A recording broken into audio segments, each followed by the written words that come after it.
మనము ట్రైన్కు reservation ticket చేయించుకుంటాం, మా AC book చేసుకుంటాం. మామూలు టికెట్ ఎక్క వాళ్ళు మామూలు టికెట్ ఎక్కుతారు, దాంట్లో రిజర్వేషన్ వాళ్ళు ఎక్కుతారు.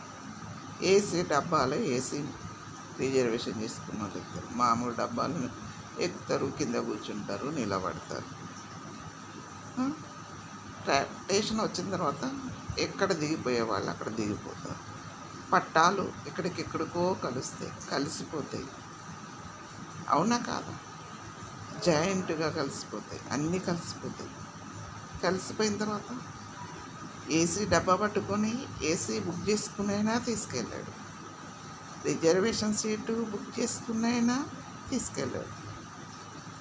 మామూలు కూర్చున్నైనా నిలబడ్డైనా ఆ డబ్బాని ఎవరు తీసుకపోరు. ఎవరి ధన్యంలో వాళ్ళు దిగిపోవలసిందే. మనం కూడా ఎప్పుడో ఒకప్పుడు టికెట్ తీసుకొని పైకి వెళ్ళిపోవలసిందే. అంత మాత్రానికి ఇవన్నీ టికెట్ తీసుకున్నప్పుడు ఎట్లనో పోయేటప్పుడు కూడా అలాగనే వెళ్ళిపోవాలి.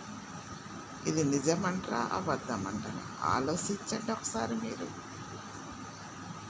ఏ ధన్యం ఎక్కడికి వచ్చినా స్టేషన్ వచ్చినాక దిగిపోవాల్సింది, ఎవరి ధన్యం వాళ్ళకి. మన రుణము మన గింజల మీద రుణం అయిపోయిన తర్వాత మనం వెళ్ళిపోవాల్సింది. ఆలోచించండి. షేర్ చేసుకోవడం లేదు, మీరు నాకు లైట్లు కొట్టలేరు.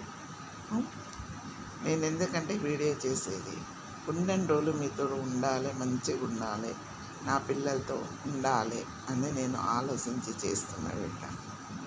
అంతే, నాకంటూ ప్రైజ్ లాంటివి ఏమి లేవు ఇప్పటి వరకు. మీరు ఆలోచించండి బిడ్డ.